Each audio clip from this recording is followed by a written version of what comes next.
कहते हैं आज भी एक योद्धा जिंदा है और जिसका नाम है अश्वत्थामा। रात का गहरा सन्नाटा, जंगल के बीचों बीच सूखे पत्तों पर किसी के कदमों की आवाज। एक लंबा शक्तिशाली योद्धा, माथे पर एक भयानक घाव, आंखों में हजारों सालों का दर्द। ये है अश्वत्थामा, महाभारत का सबसे रहस्यमयी और शापित योद्धा। अश्वत्थामा का जन्म हुआ था गुरु द्रोणाचार्य के घर। जन्म के समय ही उसने घोड़े जैसी आवाज निकाली, इसलिए उसका नाम पड़ा अश्वत्थामा। उसके माथे में एक दिव्य मणि थी जो उसे अजय बनाती थी। ना कोई रोग, ना कोई भय, लेकिन शायद यही वरदान उसके जीवन का सबसे बड़ा अभिशाप बन गया। महाभारत का युद्ध अपने अंतिम चरण में था। कौरवों की हार लगभग तय थी।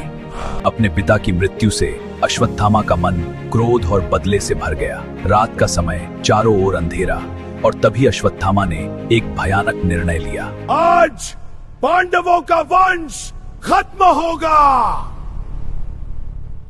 वह चुपके से पांडवों के शिविर में घुसा, लेकिन वहां सो रहे थे उनके बच्चे, उप पांडव। अब कोई भी जीवित नहीं बचेगा। और उसी क्षण एक ऐसा कर्म हुआ जिसने इतिहास को हमेशा के लिए बदल दिया। सुबह जब कृष्ण को यह पता चला, उनका क्रोध भयानक था। अश्वत्थामा, तूने अधर्म की सीमा पार कर दी। तुझे मैं शाप देता हूं, तू अमर रहेगा, लेकिन हर पल पीड़ा में।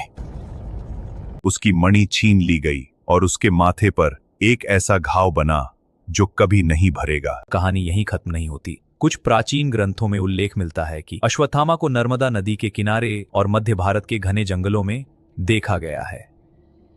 कई साधुओं ने दावा किया है कि एक घायल योद्धा रात में आता है, औषधि मांगता है और फिर गायब हो जाता है। क्या वो सच में अश्वत्थामा है?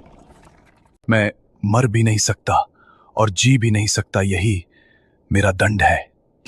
आज भी जब अंधेरी रात में हवा सिसकती है तो ऐसा लगता है जैसे कोई दर्द से कराह रहा हो। क्या वो अश्वत्थामा है? या फिर एक ऐसी कहानी जो हमें याद दिलाती है कि अधर्म का परिणाम हमेशा विनाश ही होता है।